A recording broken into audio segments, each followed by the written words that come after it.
Yo, check one, check two. It's SBD on the mic. Jojo Design Guy back again with another episode of Community Corner. This is Community Corner episode 23.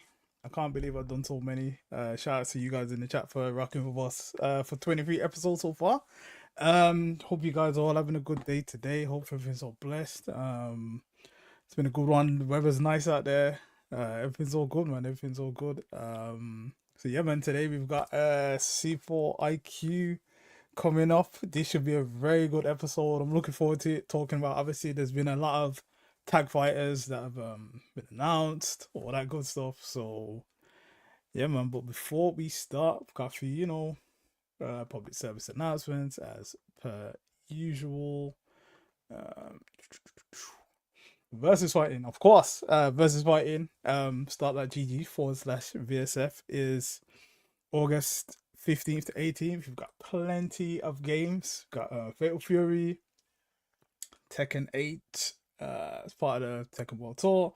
Street Fighter 6, Guilty Gear is part of the Arc World Tour. Virtua Fighter is part of the Virtua Fighter Open Championship. So basically, if you win that tournament, you're guaranteed your spot in the global finals. Mortal Kombat, part of the Pro Tour for that. Guilty Gear, I said Guilty Gear already. Grand Blue, Tekken Ball, On the Night, Blaze Blue, First Strike, Soul Calibur 6, Marvel vs. Capcom 3, Super Turbo, and Soul Calibur 2.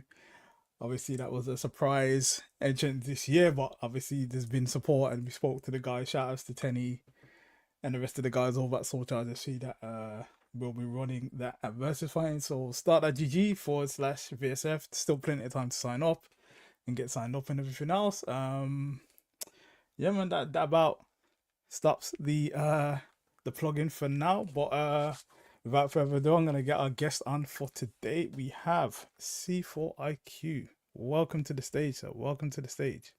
What's good? What's happening, man? I'm good, man. I'm good. Thanks for coming on. Thanks for joining us today.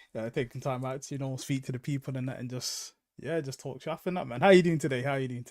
Yeah, I'm good, man. It's a normal day, work, little one, good. The standard stuff. Stuff.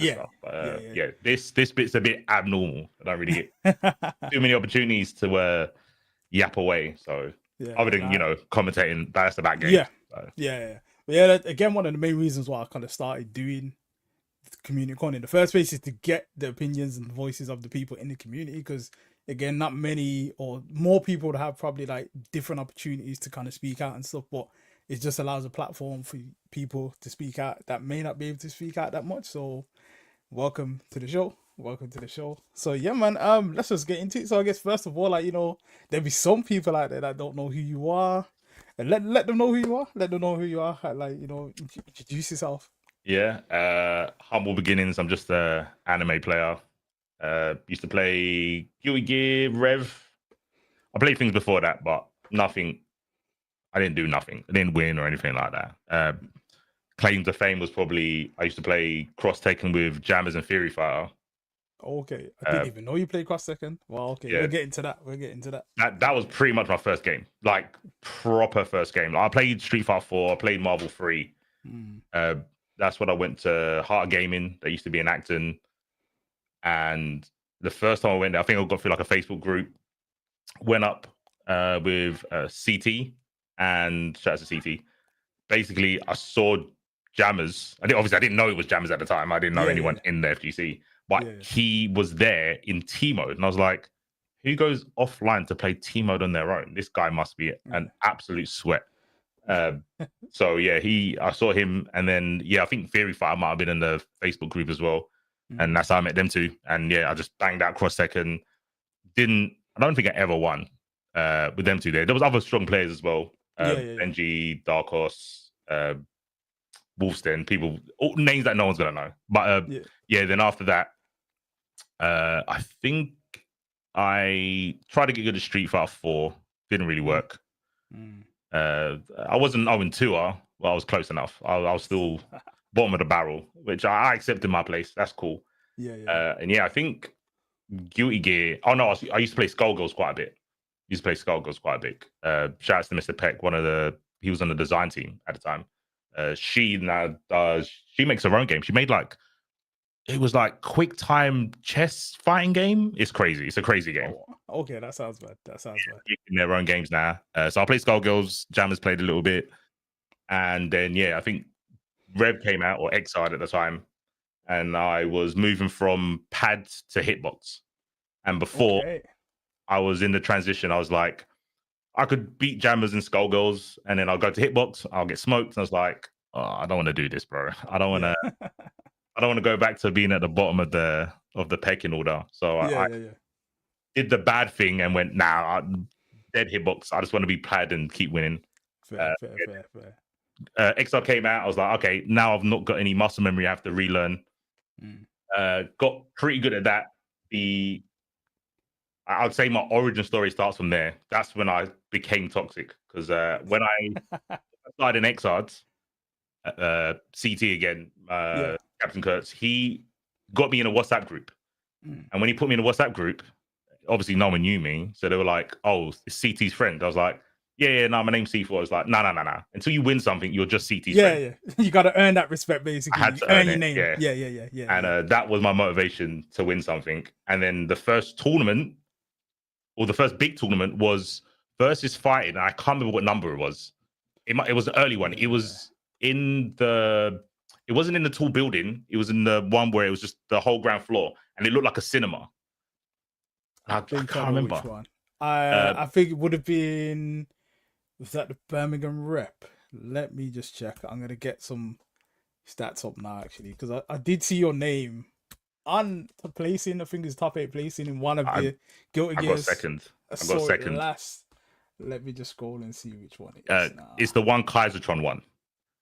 Shout out to Kaisertron, man. Yeah. Are you still in contact with him, by the way?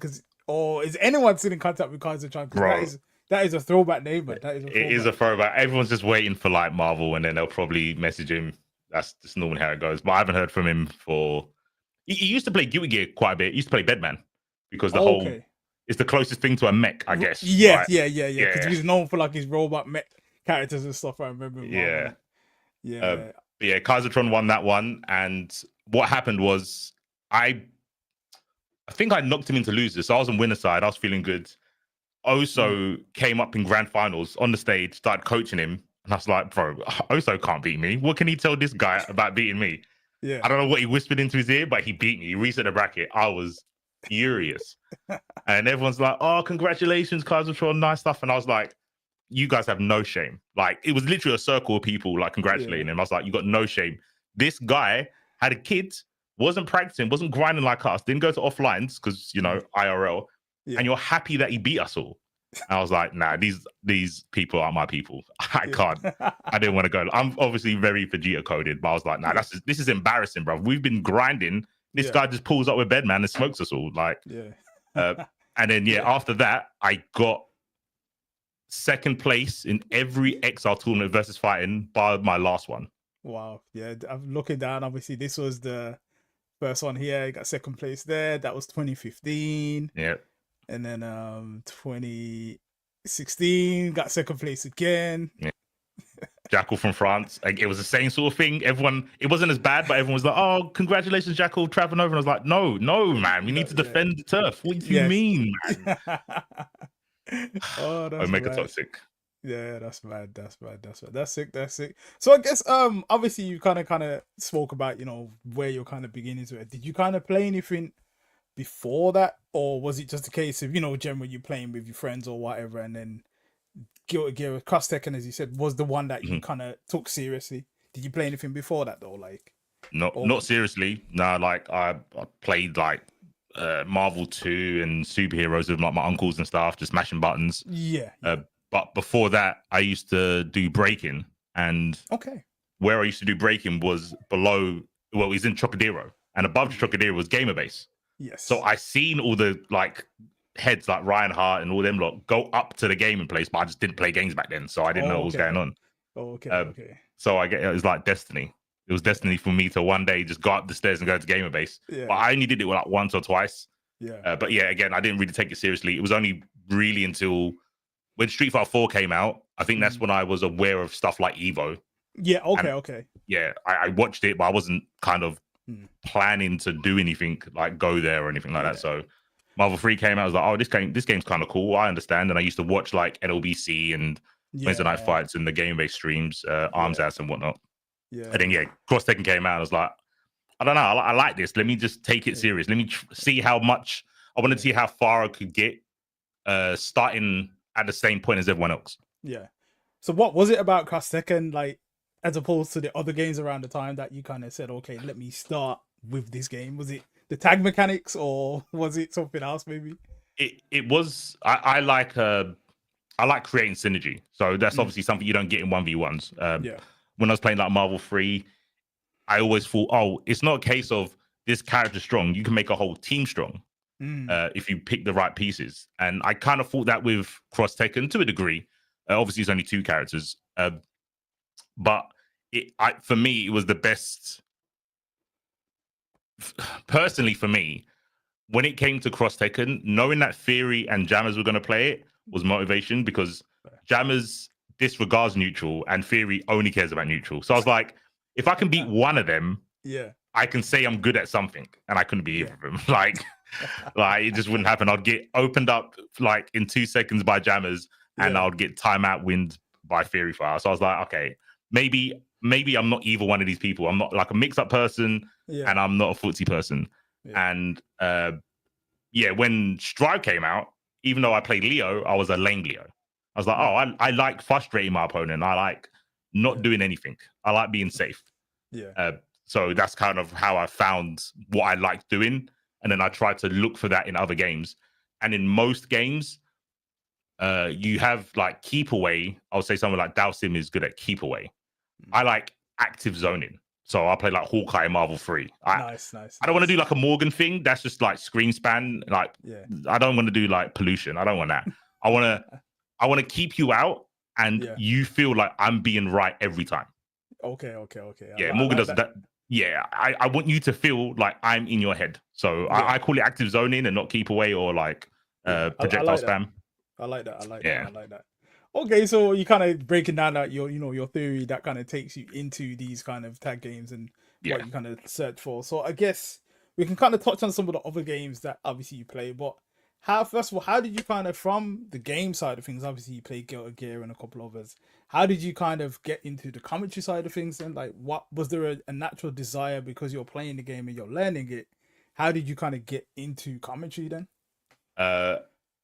Pretty bad reasons again. Most of the stuff I do is not for good reasons, and I don't kind of promote it for anyone else. But it was the versus fight, and I won. Okay. Shout out to Justin. Spoke to Justin, and back then I was bringing the equipment to stream Xrd. So I brought down like my PC and a couple of setups and the monitors and whatnot, and I got paid more for the streaming and commentating than I did for winning.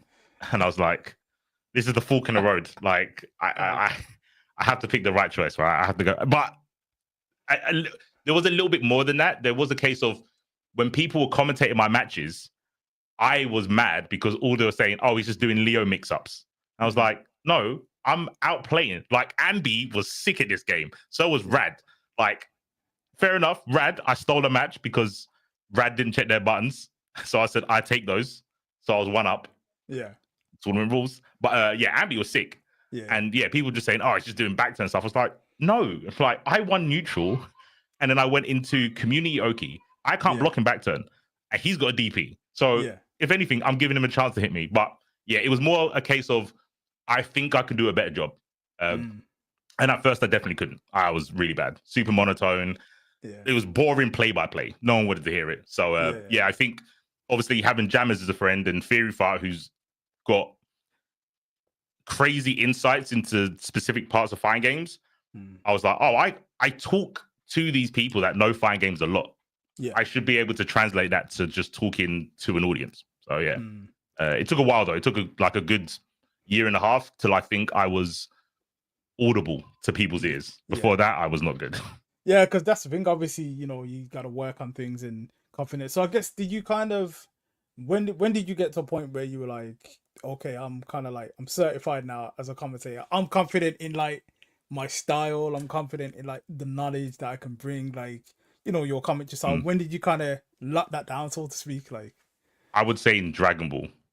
okay. When Dragon Ball, before Dragon Ball came out, I was like, no one knows me. I'm literally, what was it, under the stairs guy, like playing under the stairs and versus fighting, Yes, bringing under night. oh gosh. Yep, that was me. Shouts to On Logan. on the stairs. Under stairs. That tweet has done it did at the time so much damage to that game, which is actually a really good game. But we were known for that. And like, we hold our hands up, and it was actually a good tweet, but it was such a bad tweet at the same time. Like, it's very smart, but it was horrible. But anyway, Yeah. But continue though. Yeah. That tweet went out, and I think I took it different to other people. It's like I laughed about it, even though I was literally the one under the stairs with the setups, caring about it. And like Injustice 1, no, it was MK. Sorry, it was one of the MKs, where obviously you didn't get enough people, so they didn't get the big stage. Yeah. So yeah, he dropped that tweet, and shit. What was the question? Like, how did you kind of like define like your style and get confident to the point where you were okay? Now I'm certified as a commentator, and you mentioned it was around Dragon Ball time, but you kind of So after that tweet, I kind of thought, I'm not a good commentator, because I was commentating those games as well. I was commentating Uni and stuff. Yeah. And then Dragon Ball came out, and Logan, funny enough, basically said that, oh, you're the anime guy. You can commentate Dragon Ball. And I was like, I guess. Like, I watch Dragon Ball. I know I know Vegeta. That's all I care about, to be fair. But yeah, I know this game. I know about air dashing, whatever. Yeah. So I started commentating at Winner Stays On. And then I was like, oh, I'm kind of getting known, because I was running a thing called CBK when the game dropped. I was like, I'm all over this game. Yeah, I remember that stands for. We can swear on here. Cocky bastard. Oh, okay, yeah. Cocky bastard Kumite. Yeah, we can swear. It's fine. Yeah, Vegeta says it, so it's Haram or whatever. I don't know. But yeah, so I started doing that, and I was doing solo comms, because I was just like, no one knows me, so I'll just get good on my own. My first match that I had on that stream, which is probably still on my YouTube, was Raw Kid versus Faisal. It was like a 1st to 15. And I did solo comms. Logan must have noticed me. Damascus started noticing me, and Tyrant started noticing me. And then I kind of got known as, at first it was the anime commentator, and obviously hanging around with people that are good, and obviously knowing jammers as well.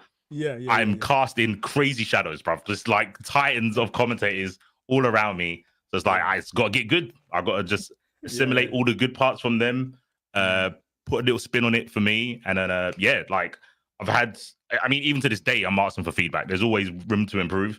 But that was the point where I was like, in Dragon Ball, I cared so much about the game, and I had the drive to get noticed. And then Logan vouched for me to do comms. I think it was Mix Up.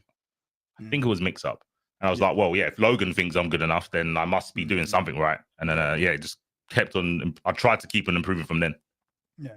So I'd say you kind of active. So is there any kind of things that you actively did, or was it more, the more that you commentated, the more you found, okay, well, maybe I don't need to say so much about this at this point here or there, or was it something that you kind of looked back on the game tapes and said, okay, maybe I kind of, change this, change that? How did you kind of find your process of improving, essentially? I think what I did, or what I have been doing, is each year I try to do something different. Not a case of trying to like find what I'm good at. I want to try and have a year of like, I'm doing this, and then the next year I'll try something different and hold on to the good parts of the last one. So the first year, all I cared about was having catchphrases. That's all I cared about. And me not trying to, toot my own horn. I said on Winner Stays On, it was like the second or third one. I said, he's a Tetris. Something about Tetris. It was a Tetris. If he wanted to block, he would have bought Tetris. If he wants blocks, he wanted to do Tetris. Nice. Yeah, and Damascus said it was good. So I was like, okay, catchphrases. That seems to be the quickest way to get recognized. If you say something funny, people remember. Yeah, and then a funny commentator that said XYZ. Exactly. I tried to find a cheat code. It wasn't a good, like, don't do that. You don't want to be just the catchphrase guy, because eventually what happens is the bar that you say is funny, but they won't remember the person who delivered it. So yeah, the first year was that. The second year it was to try and do good play-by-play, and I started commentating with a guy called Dunk. Shout out to Dunk. Oh yeah, shout yeah, no, we know. Yeah, and he just did it better than me. So I was like, okay, cool. I think I can do it if I need to, but I know where the level is. And I think the third year I was focused on trying to condense information in between matches. Because at that point I was like, oh, I know enough about Dragon Ball, and I was like, well, if I'm going to be commentating to people that don't know the game, what's the best thing I can do? And it was like in between matches, describe a situation that happened that was really important to know. So yeah, every year I do that. This year I'm focused on using words that people don't use. I think there's so many words in the English language. I think it's kind of lazy that we're not using like most of them. More. No, fair. Yeah. So I've got like a notebook and I write down words and similes and stuff and I try not to use the same word twice. I hate you doing that. I don't know why. I remember like looking at language stuff. So to go back real quick, I'm omega dyslexic. Okay. So when I was growing up, I was like, I'm never doing anything with language. Like that seemed like the worst thing to do. And funny enough, I'm a commentator. But you would never know. Like I would have never known that. Like thank you for sharing that. Like that's crazy. Like Bro, when I don't get nervous, like when I talk to people, they'll be like, "Oh, don't you get nervous talking in front of a lot of people?" It's like not really. But if I have to read a call to arms, I'm breaking it, bro. I'm breaking it. So yeah, that's what I'm trying to do this year. Is just focus on using words that maybe aren't not used enough, but just to throw people off. Because I think sometimes you can kind of zone out when you're watching, and audio can kind of push that to another limit. I think when you hear the same words over and over again, you can catch what's happening in a match. But I think if you use a big word or a word you don't hear too often, it can kind of like jolt you back into interacting with the stream or noticing something on the match. So yeah, it's just about, I guess, finding a balance of like how you kind of communicate the information that's going on screen and things after in scenarios. How kind of like I guess quote unquote beginner friendly do you find that you have to be? Because some commentators obviously they have all the knowledge in the world, but obviously I guess because when you turn on the stream, someone new is going to be watching all the time. Do you find yourself you have to be conscious of not over explaining something or using like terms that like the beginner guy may not know? Do you have to find yourself kind of dumbing certain things down to a point that everyone can understand at like a base level? Or do you find that hard, or do you find it easy to kind of do that? So I don't know if it works. I'm hoping that it works. From people that I remember this might be a future question. I'll answer it now. Yeah, of course. The biggest compliment I got was when Skill, shout out to Skill from France, Soul Calibur Evo champion, right? I was commentating his Guilty Gear match, and this was at before the Art World Tour. It was the region, so he played in the EU region. I think Latif won that one. I think he did. But yeah, I remember afterwards, I didn't really know Skill, but he came up to me. He's like, "Oh, my mum said you're a good commentator." That's and I was just like, "Yeah, okay, Nani, I'll take it." Yeah, it was like, yeah, obviously my parents are watching me commentate, but she understood what you were saying, and she doesn't understand the game.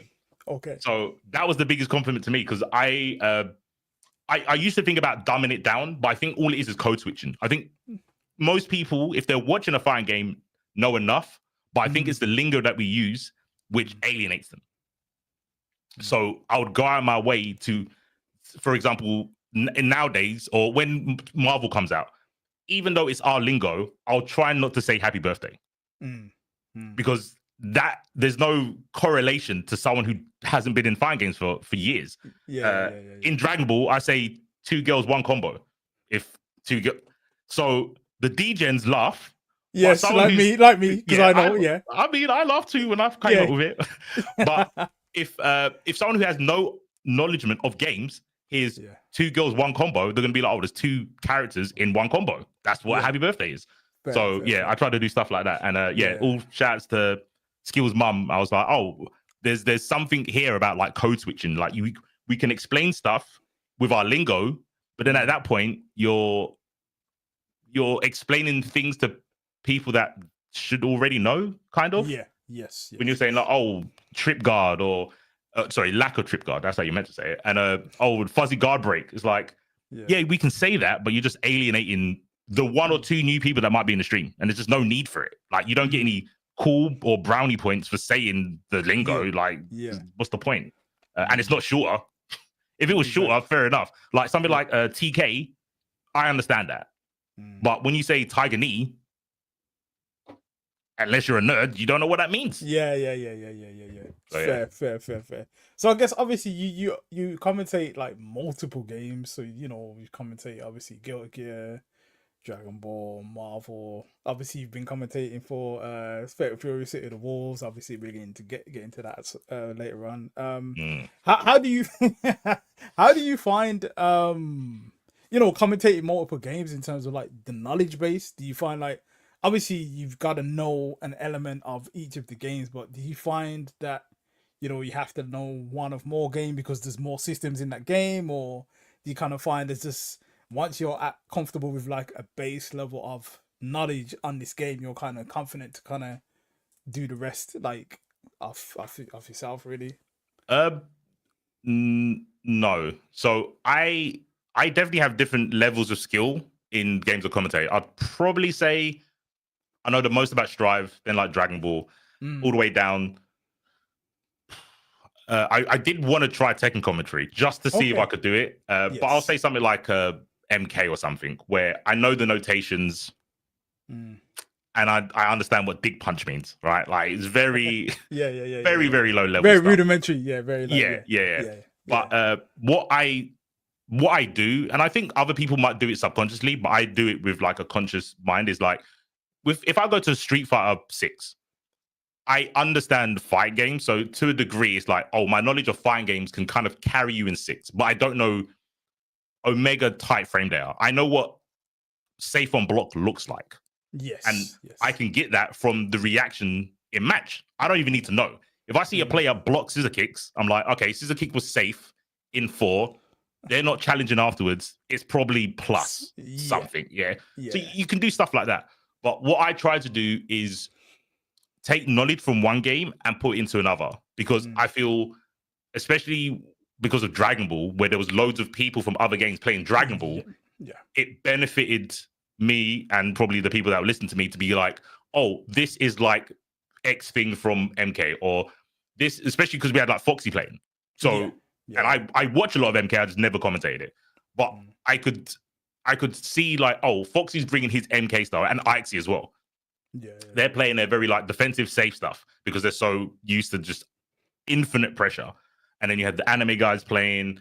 You had like Leffen and Goichi. Goichi, And they've all come from different games. They've all come from different games. Sonic Fox as well, So I was like, okay, it would be cool if I can maybe pick out 1 or 2 points from a other game and relate it to Dragon Ball, not only to kind of flex that I know these players, that what they're from, but to help people that are following that player. So the people that were following Foxy might not know it. Well, they probably don't know much about anime games.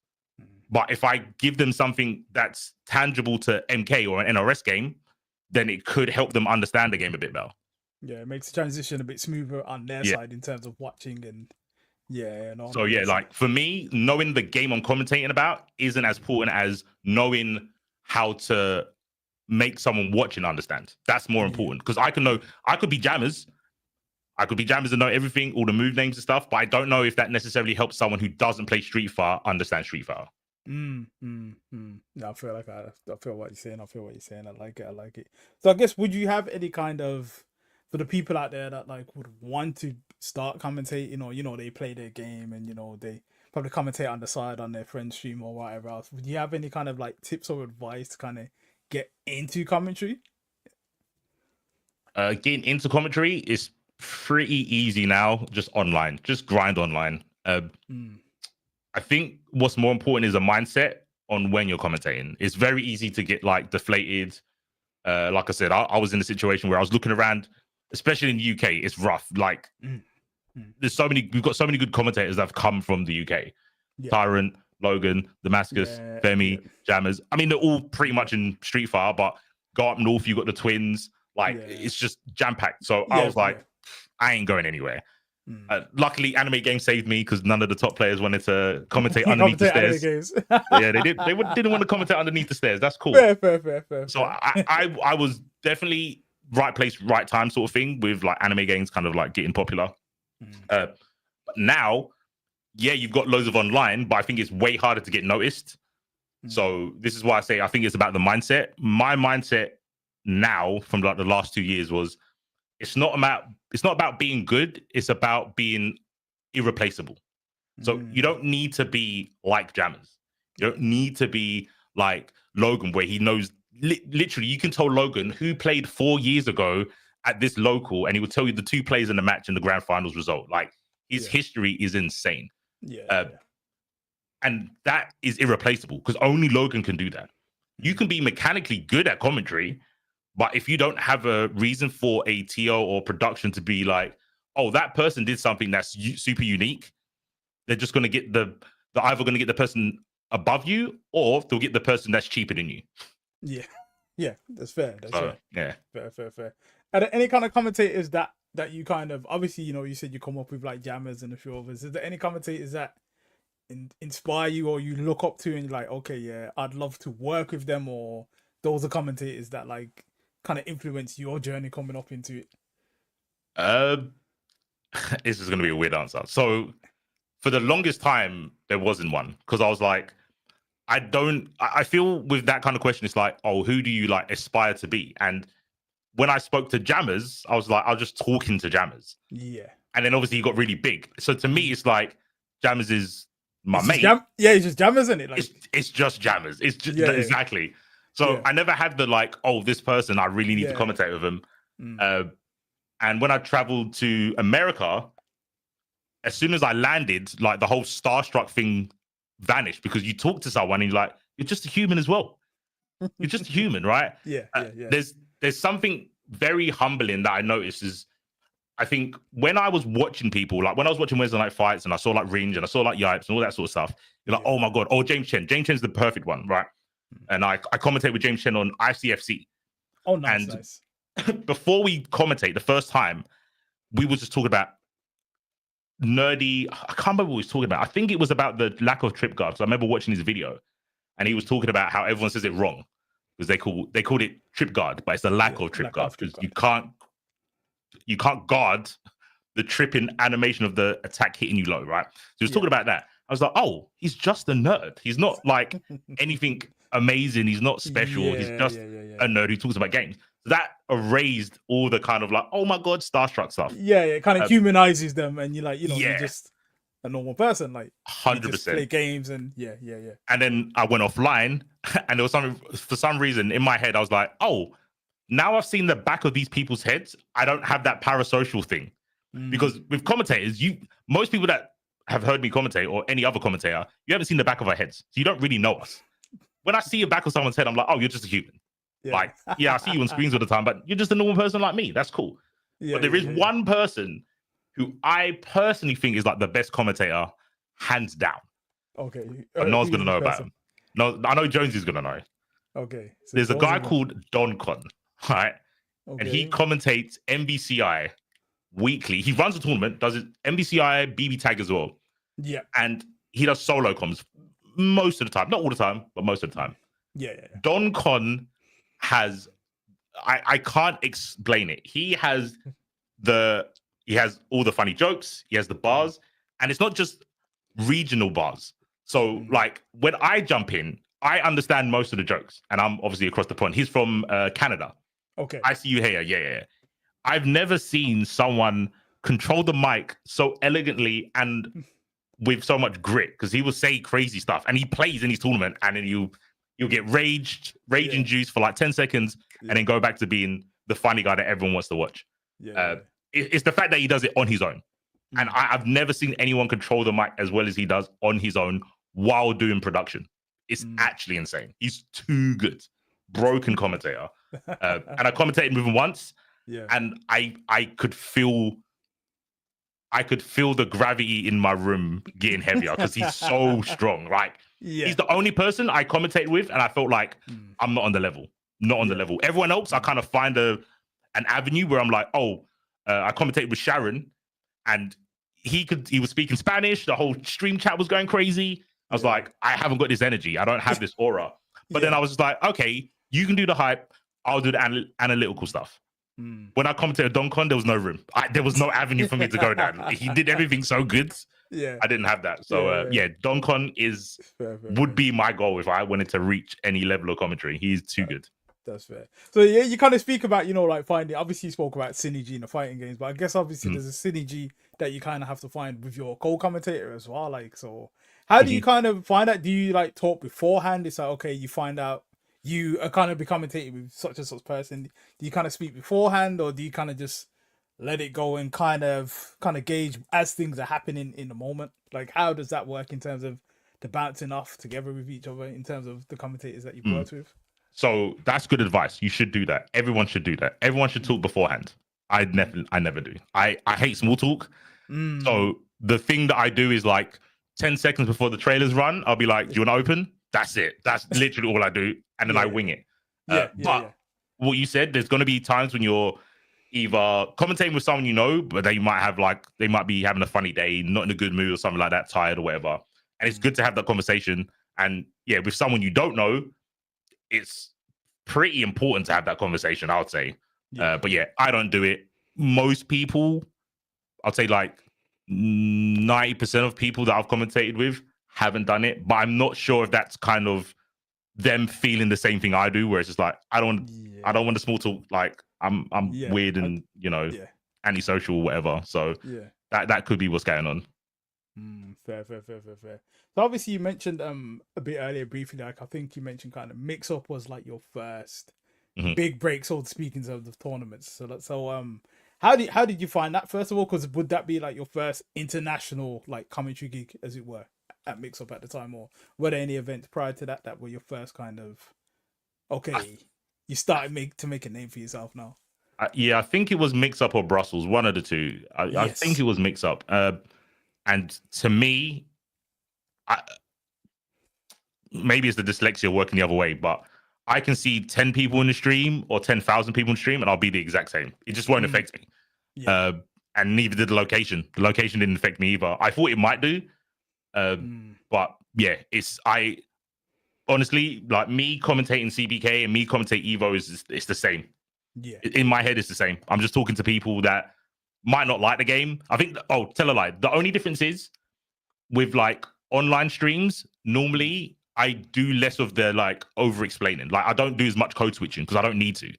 Everyone who's in the wanted chat knows about it. They know about it. But when I did Evo, I'm a little bit more conscious about code switching. But nervous wise, it's just the same. So the first time I commentated to me commentating that versus is just going to be the same. Fair.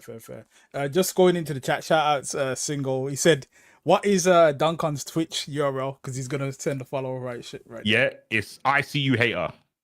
It's right here, actually. Yeah, ICU Hater. Like I said, BB Tag. He's started to do Marvel 2 as well. Just watch any of them. Yeah. I just don't know, man. And no one knows. That's the worst thing. Like, no one knows how good he is at commentating. And I've asked him, like, would you do it professionally? He's like, nah, I've got a job, I've got kids. Like, I only like commentating these crazy Kusoge tag games. And I was like, you're just like me, bro. So I understand it. Like, I get it. It's a different feel when you commentate a game that you love to what you like. So like, I like Street Fighter. I love Strive. I love Leo, who's part of Strive. So but tangentially, I love Strive. I love Guilty Gear. And I love tag games. All of them. Every single one. Power of the Grids, Skullgirls, all them. Honestly, BB Tag, I love all those games. So my commentary is definitely, I don't know how to call it, because I don't want to say it's more like laid back, because I'm not worried, because I like the games. I think something just comes out in someone's or like I guess it's like an aura, like or the vibe. The vibe is different when you commentate a game that you love to a game that you like. Yeah. No, of course. And I say obviously we're gonna get to like the tag games and all the new ones coming up. We're gonna get to that. Just gonna still kind of commentary for a little bit longer. So I guess obviously you've done these events and then what? And you said it's the same whichever tournaments you've kind of commentated and stuff. So when was obviously you've commentated at Evo, you've done like Combo Break, you've done quite a lot of events. How did you find that process? And I guess when was the first kind of okay, I'm commentating at Evo, and how did that feel? Was it still the same? Like, oh, it's just Evo, it's whatever. Like, I think so.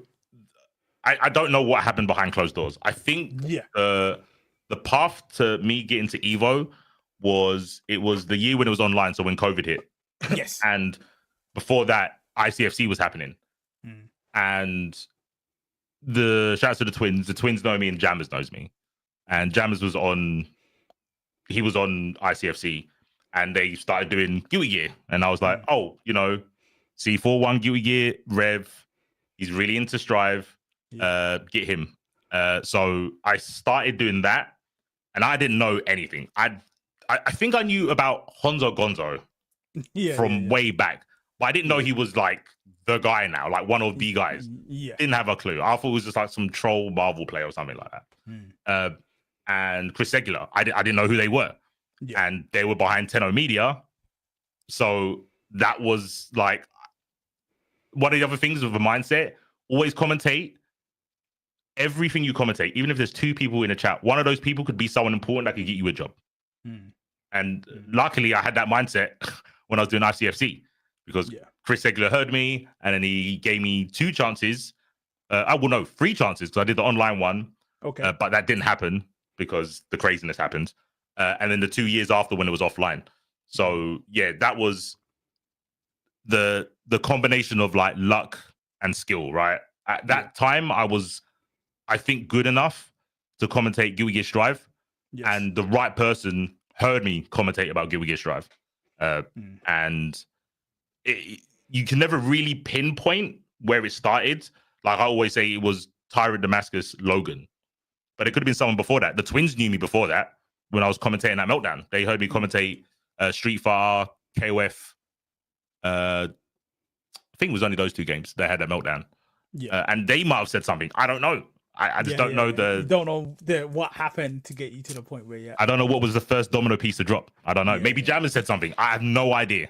I don't know. Jammers knew the twins. Jammers could have said, oh, I know this guy who plays anime games. Give him a shot. I don't know. Yeah, but after that, obviously, you just get going. And let's say you've commentated on, like, all the major, like, worldwide tournaments and stuff. I guess, like, it might be a hard question, but what would you say your kind of, like, top 3 events that you've commentated at? So, like, it could be for any reasons. It could be for, like, the finals of hype or, like, any personal kind of achievements or things. Any kind of, a top 3 or a top 5. And it doesn't have to be in order. We don't want to cause any trouble. Okay. I'll put this one in order. The first one, this is my highlight. It's when I made Jammers swear on mic for BlazBlue. Oh wow. Okay. I got him to swear. He called me. Don't forget. Ever heard him swear? He called me a fucking idiot on mic. Didn't mute. There was no mute button, and he didn't whisper it. He was that. It was Keeble was playing, and I think it was it was BB Tag. It wasn't BlazBlue. It was BB Tag. Yes. Keeble was playing, and me and Jammers were playing quite a bit when the game dropped, and Fury Fire, to be fair. He's got a lot of videos on it. And me and Jammers have this thing where I call him Hollywoods and he calls me Hollywood, but it never works. He can't overhype me. It's like it's the opposite to like taking a piss at someone. It's making someone feel cringe for being like well known, right? So when we commentate, I think me and Jammers actually have terrible commentary because it's just us 2 battling each other. That's all it is. So yeah, I was like, I want to make him have a bad commentary session with me. Stupid logic, but that's what I wanted to do. Okay. So I was saying something about Keeble was playing, and I was like, oh, he's going for the meow meow mix. Yes. Because he was playing Jubei. Yeah. And every time he did it, I was just going meow meow, and he said, "You're a fucking idiot." And then I was like, done, job done. Got him. Got him. That's all I cared about. And then after that, I was commentating properly. But yeah, just making crack and that was my highlight. That was my making a professional. Yeah, just crack like just that. lose it. Yeah. Bellissimo. Well done, man. Well done. Other ones, I would say doing Twitch rivals. That was pretty cool. Sick. In terms of like the code switching thing I was talking about before, that was probably like the biggest audience of people watching that don't know the game. Yeah. I got to do that with Damascus. Shout out to Damascus. And then probably Dragon Ball World Finals.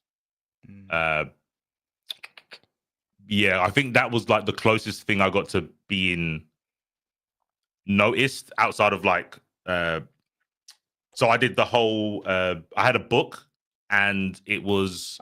You know what? I'm starting to remember. It gave birth to Mix's Cringe. That's basically what it started with. I had a notebook.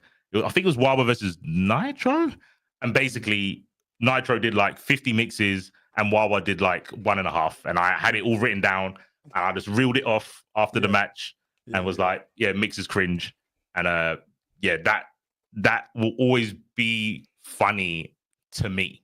Because it wasn't some of the stuff I do is like pre-planned. Or I'll think of something funny, write it down, and wait for the moment to say it. Yeah, that one wasn't pre-planned. It just literally I was just literally rambling, and it turned into something that was good. So yeah. Nice. I like those answers, man.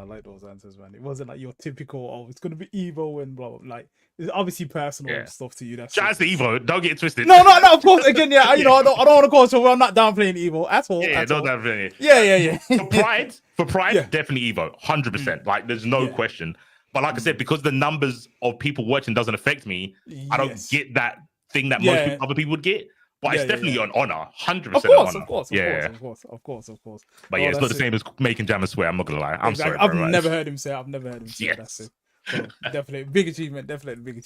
So I guess, like, obviously you've we know you for commentating on the tag games and everything like that. So one of the other games that obviously you've started commentating that's came out recently is Fatal Fury City of the Wolves.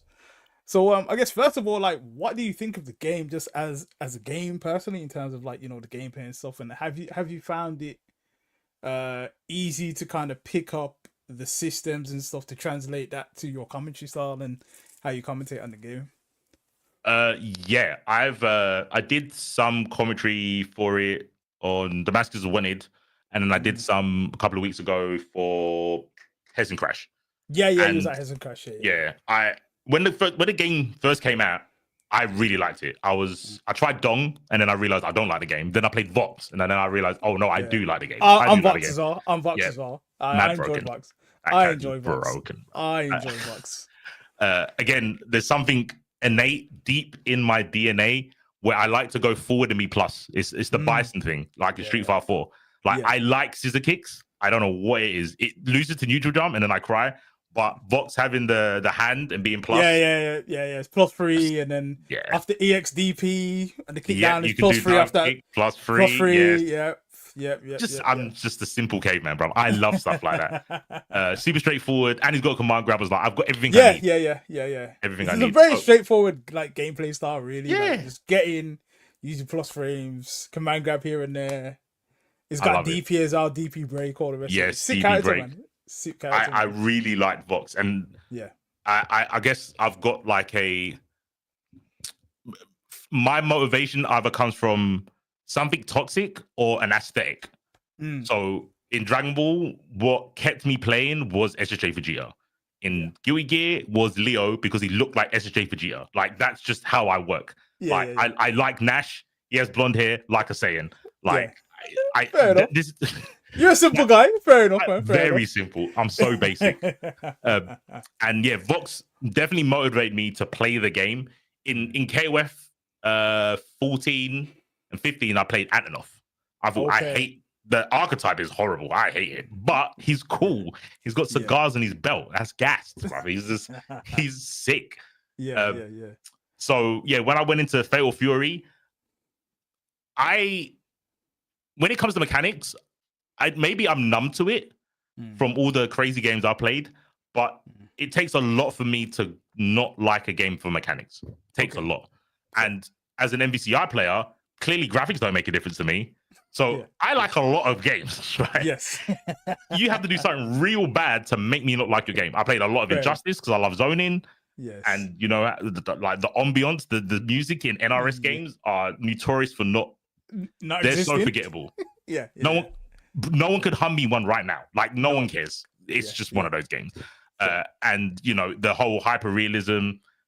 They had unblockable interactables in Injustice 1. The pig. Yes, the pig, the infamous pig. I could stay full screen and zone you, and I liked it. I always find the part of the game that I like, and my motivation to make it work is what makes me overcome bad mechanics. Yeah, that's just how I see it. MVCI is like, this is a super high progressive game, but I can sort of keep people out with Hawkeye if I'm really good, and that will keep me playing the game. So with Fatal Fury, because you can't really zone with Fox. You can't really zone for Fox, but you can do mind games. And I like the mind games. I also like how the game has kind of just got rid of the concept of me's because you can just defend them. So I don't really like set play. I think set play is pretty boring. I think you're not engaging with your opponent. You're engaging with the system, and just ticking off a checklist. And if there's money on the line, go for it. I will never do that. I hate set play. If you look at anything I've done with like Leo, none of it was frame perfect, bro. I just freestyled. Like nothing was real. All fake. So I like that about KOF. I like that people have to go to someone, see them wake up, and then purposely mistime their me's to beat Just Defend. But I think for me, that game is just not chaotic enough because I like tag games. It's one of the most fun 1v1 games I played in terms of if you want to play and be better than your opponent, it's like one of the perfect games. I think the ability to be mediocre at that game and beat someone who's above you is very low. Like outside of Rev Blow, you just have to be a better person. You can talk about the tiers, I guess, but that's in every game, right? If we're just talking about mechanics, Rev Blow is the bridge between someone who's better than you and you being able to beat them. But once you're out of Rev Blow, you just have to out neutral your opponent for the most part. It feels like, to me at least, it's a very like pure game in terms of, let's say, the better character will win. The better person will win essentially. And things like that. And I enjoy Vox, and I'm trying to pick up some more stuff from Pampina and Arisu Grant as well. Like, bro. It's ridiculous. I think maybe first 2 weeks was like, I played Vox in the beta, and I was like, okay, it's sick. This is my character. Jumped on the game, and then I was just random YouTube video, saw Pampina. I was like, nah, this guy is doing some different stuff. Like madness. Just pressure, just the confirms. Like, it's different. But I guess obviously, so you obviously commentating on that now. But I guess, obviously, I was on with King J last week. Shout out to King J. And we kind of got to the topic of, Fatal Fury. And obviously, we have, the game as the game, but we have everything else outside of the game. And, like, at the moment, it feels like people aren't playing the game. And it's not that it's a bad game. Like, it just feels like people aren't playing the game. Like, so is there anything that you kind of, like, attribute that to? And, Gloves are rough. We could talk about whatever, like your opinions. This is a free show to talk about what you talk about. What do you think is? Because clearly it's not the game. So for me, at least, it's not the game. It's not like, oh, it's a bad game, I don't want to play it. So what do you think? What do you potentially attribute it to? Essentially, there's two things. We were talking obviously before this, and we were talking about the political stuff. I don't think that's the core root, because I think even if it didn't have that behind it. Say, for example, it didn't have the guest characters and it didn't have the Saudi thing, right? So everyone's got no moral reason not to be behind it, right? If we remove all of that, I still think this game would have failed. Or is on the decline. Let's not fail. It's on the decline. It could have double the money. I think it's still going to be in the decline. Personally, I think people just don't like good games. I think that's what it is. People say, oh, I don't want modern mechanics. You thrive off of modern mechanics. Let's keep it 100. Because if you didn't, I would see you on Fightcade. You're not on Fightcade, bro. You're here. You're here playing this game. You ain't good enough to win money. So you play it because you like it. I don't know what else to say. Like, I think there's been so much vitriol with people saying like, "Oh, this game's gonna save the FGC." Yeah, it's like, but well, do it then. We have saviors all the time though. Like every game is a savior. Like 2XKO started and that was a savior, and then like Fury is the savior, and then it's looking like Marvel Tokens are gonna be the savior now, and we get to that. KO is gonna be the savior. None of these are gonna be the savior because there's always gonna be the tag game thing's different. We'll go to that later. Yeah. Of course. With Fatal Fury, people don't want hard games. Deep down, that's what I believe. I can't prove it, but so far, the fact that you've got all this money behind it, all you got to do is qualify, and you're getting crazy money, like 20K. I think they dropped the the split. Yeah, it's like 20K for like 16 to like 11th place or something. Yeah. What? Stop it. Yeah. That everyone's like, oh, the money's gonna bring people. It didn't bring anyone, bro. We can look at the numbers. We can, we can massage them as much as you want. Yeah. But if a game had a mil prize pot, you would think more people would be playing the game. I think the spectator is high. I think the game is very good to watch. Yeah, I really enjoy watching it as well as the thing, and I think that's one thing I don't have with say like a Street Fighter 6, and like I enjoy watching Tekken as well. But yeah, I think it's a good game to watch as well. But you want people playing. To get people play, you either have to make it, you have to Street Fire it like they did with Strive. They just went, we're just gonna make gear characters and make it anime Street Fighter. Yeah. That's just what you do, right? You can't make it anime Tekken because it's 3D. But KOF or SNK games are SNK because they're not Street Fighter.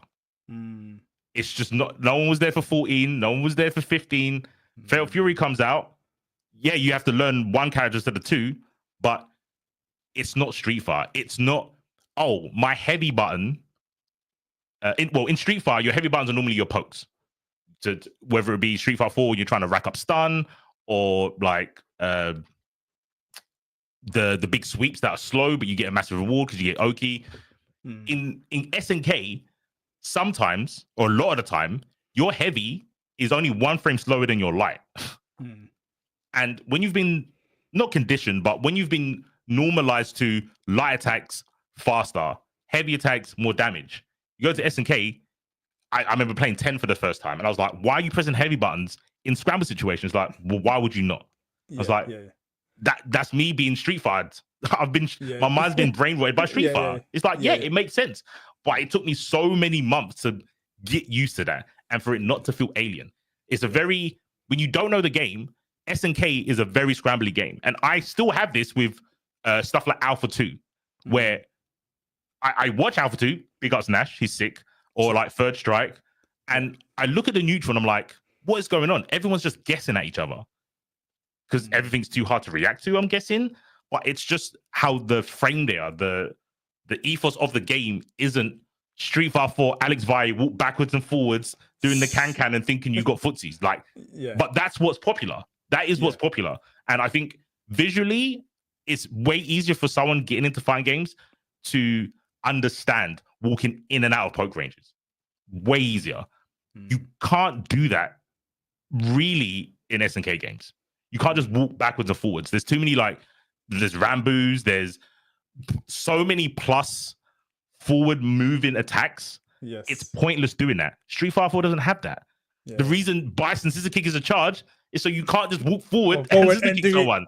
Exactly. They're smart what they're doing. So I think you have to, the SNK is kind of almost the antithesis of Street Fighter, and people actually don't like hard games. They want easy games. Let's not cap. I feel you. I think it's a shame as well though, because the game, outside of like, there's obviously people have like issues with like the UI and stuff like that, and generally I think it's a solid game. It works well visually. It looks cool. Like, it's just, but I think part of me is, I think obviously that it's kind of their take on Street Fighter 6. We got the rev laws and certain things are similar to Street Fighter 6, but I don't know if it's too similar to Street Fighter 6, where it's like, oh well, I'll just play Street Fighter 6 because, as you say, it's probably easier. But again, I just find it so weird because the money, obviously there's all the marketing and all that mess, and like, I feel like with that, it didn't matter what they did, because the people that were gonna buy the game were gonna buy the game. Like, they had the logo at WrestleMania, and it's like, but had it at Wembley. Wembley. Yep, it's all the boxing promos and all that. But Yep. it's the wrong audience. Like Kai, I show Yeah. speeds. yeah, There is there's a few games where I think, how did you fail? How did you mess this up? Fatal Fury's close to it for how much they put in. I think of like multiverses, the IP. How did you not make that work? Yeah. That's insane. Yeah. You have to go out your way to make an IP of Warner Brothers plus Warner Brothers, like Superman, all these characters. Bro, they had IRL, they had LeBron James. How do you fuck that up? How? Yeah. I don't know. Yeah, it doesn't make sense. Again, and in some respects, you can say the same with like Ronaldo. It's Ronaldo. He's the biggest, most followed footballer, probably most recognizable footballer in the world, worldwide. And it's like, how does that? How? You put a mil in the prize pot. How do you mess it up? And I don't think it's, like I said, beyond the political side of stuff. There's just a case of that. It's really hard to pinpoint, and it sucks because I like KOF 14. I missed 13, and I look back and I'm like, oh my god, this game looks sick. I tried playing 14. I was like, oh, I love charge characters. Let me try Ash. I'm not built for that. I ain't got that execution, and I'm okay with it. I can appreciate other people doing it, right? I honestly think what happened with Fatal Fury, I think this might be the last straw with Fatal Fury. I think what happened is cognitive dissonance hit everyone because Fatal Fury has everything everyone asked for. Everything. Money, execution, promotion. You can say they did it wrong, but it still had the promotion. You can't miss it. It was on buses. I was gonna say buses and stuff. Like what? You couldn't miss strolling on the street. You see Billy Kane on the bus. Like what? Like mad. What timeline are we in where the DJ that's in the game is opening WrestleMania, and the Fatal Fury logo is in the ring, dead center? What is this crazy ass timeline? But at the same time, what did he do? And it's just such a weird thing. It's just, I just find it so strange. Obviously, with the marketing stuff, you know, I think they did it wrong and they could have done things differently because it was just like, let's just shit at everything basically. Pow, pow, pow, pow, pow, pow, pow, pow. It was all of that. It wasn't like could have done it better, but it was done. Like, it was there. And then again, as you say, with like the prize parts and stuff, like no one can complain about, oh, there's no money in this game. The modern mechanics not as bad as the other games. The you know, the Rev Blow compared to like Wild Assault, Drive Rush. I think everyone could objectively say, compared to everything else, Rev Blow isn't that much of like a massive combat mechanic. It's annoying more than anything else, but generally. And then they say the prize parts are there. Like I think at Evo top 16 get 3K. They can't say the money's not there, and then that's the SNK. Like obviously there's the EWC as well. Like, but I think in the flip side as well, obviously with that though, does that kind of break the game in terms of, okay, instead of me going to a tournament and playing Vox because I enjoy playing Vox, now because there's money on the line, I'm playing Kine, I'm playing Billy, I'm playing Hataru, because obviously it's early days. The game's only been out 2 months, but I feel like there's a clear distinction between like the top characters, and the majority of time you're gonna turn on the stream and see a Kine, Hataru, Hokutomaru. It's Billy now, and then maybe a Gowi. I said maybe a Gowi. Oh, Marco. Maybe a Marco here and there. And like I think the character like pool at the moment is pretty bad, to be honest, which again is another shame. But do you feel like that is probably because of the money side of things? Because it's come out, okay, there's $1 million on the line here, there's $1 million on the line there, there's this tournament to qualify for $1 million here. People are just be like, okay, I've just got to play to win, basically. Yep. I 100%. I think the prize I was talking about I didn't tweet it because I couldn't be bothered, but one of my hot takes, I guess it is the prize split is bad. That prize, have you seen it? The way they split the money for ECW, and Gui Gear showed their one, and it's a lot more normal. Obviously, the money isn't as much, but the percentage split is way different.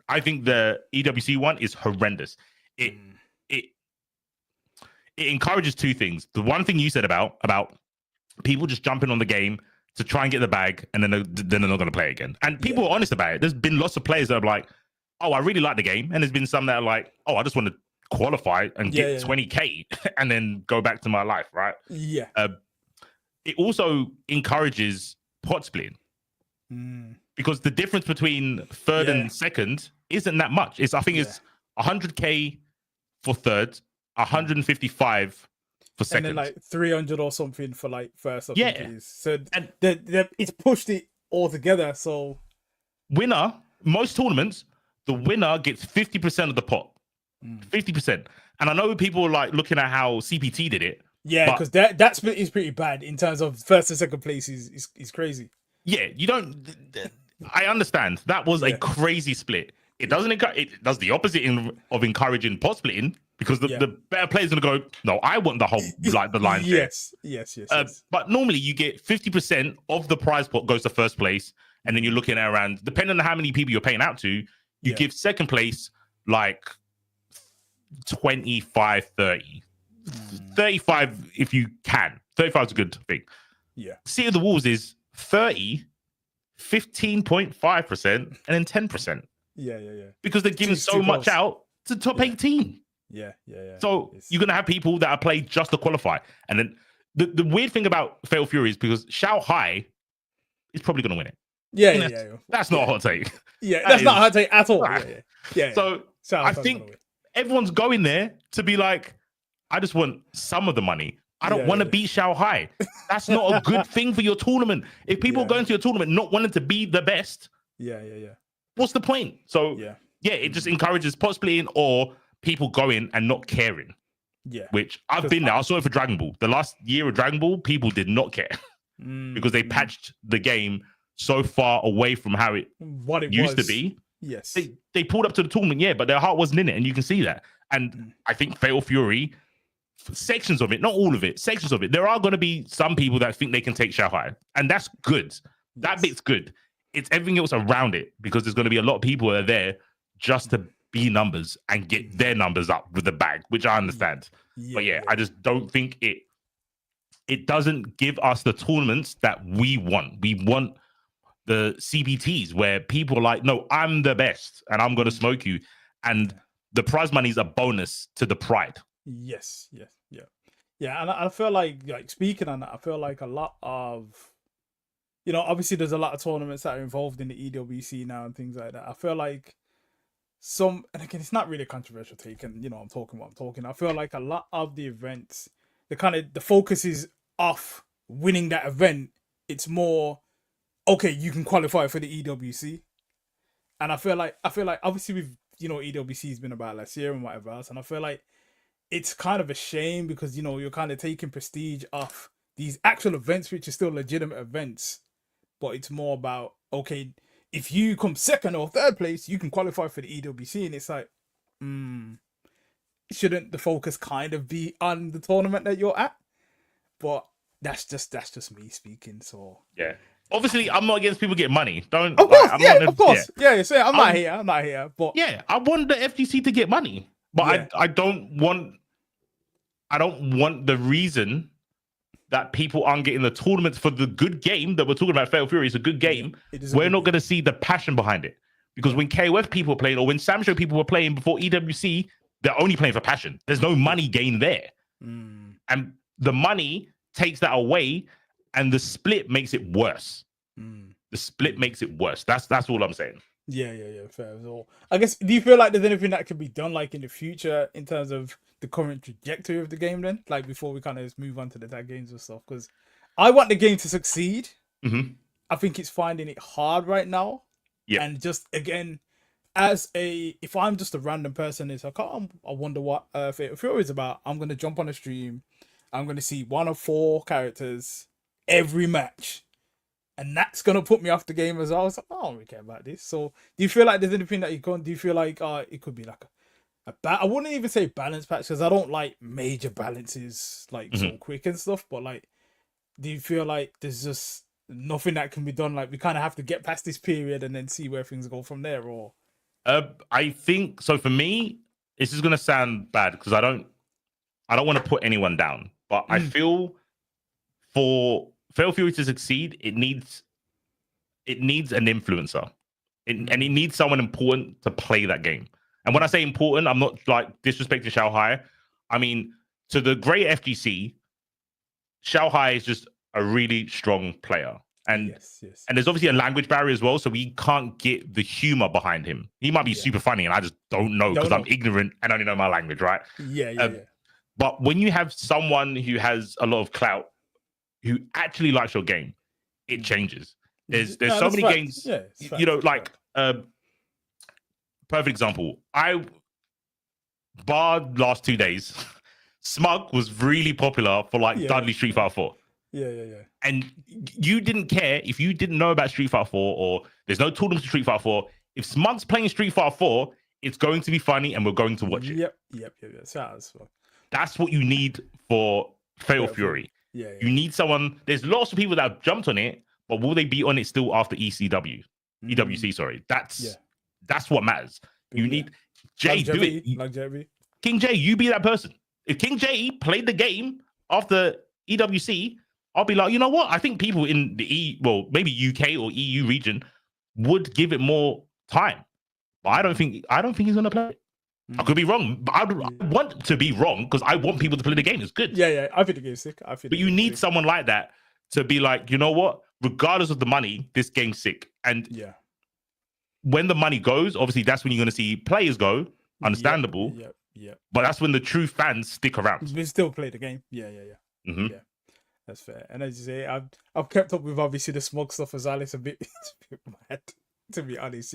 I don't know how to even get into it. I don't know. It's a bit weird. Like, and to be fair, me as a designer, I don't really mess with AI like that. But like, if he's doing his thumbnails and he's doing his thing and it's working for him, then whatever. And I ain't gonna hate on a man on that. But you know, I'm not the masses, so it's a different one.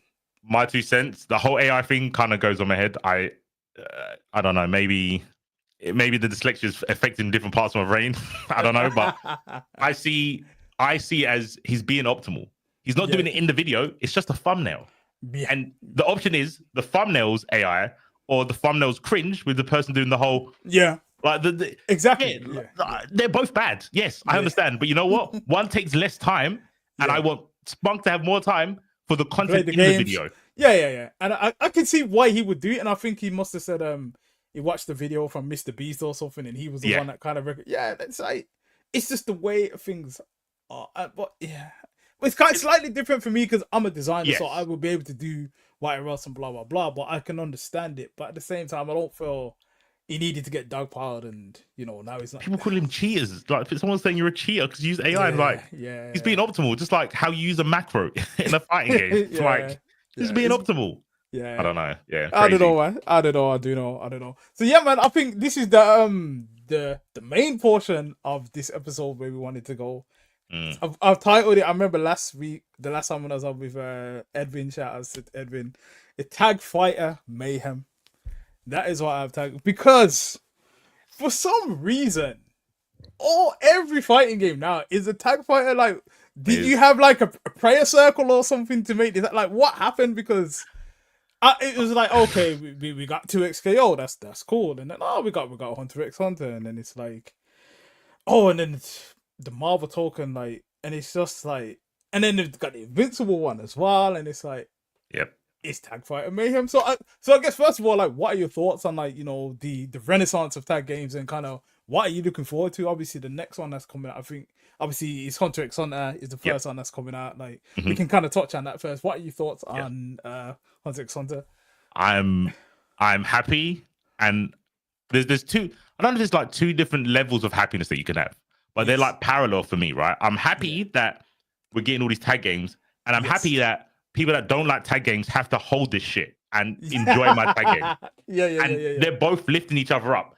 And I think since since Dragon Ball, it's kind of slowly been happening, because like MK1 has assists. Cameos. So they've been sprinkling it. And the issue, so the big issue I think is going to happen is there's a massive difference between team assist games and tag games. People really hate tag games.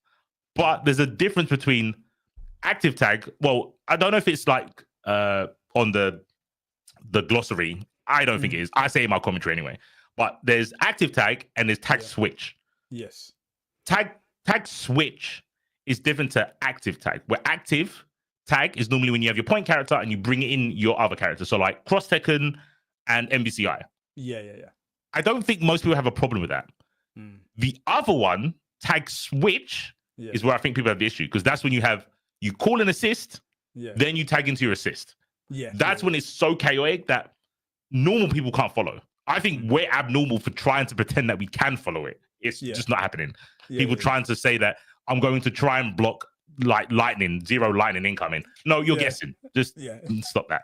Right? You're guessing multiple times before you hit the ground. The tag switch, you are normally just guessing. And it's so jarring to be put into that situation from neutral. I think that's why people despise tag switch games. Tag switches, And they're all tag switch. They're all tag switch. Every single one of them. Every single one of them. And they almost made Dragon Ball into that. Almost. There was limitation, but so tag switch, I like it. It's chaotic. When I think the skill ceiling, no, sorry, not the skill ceiling. I think the sandbox element of tag games is why I like them. When I was talking about like the zoning, I love games with no rules, but I have to abide by self-imposed ones. So I play zoners in a highly aggressive game.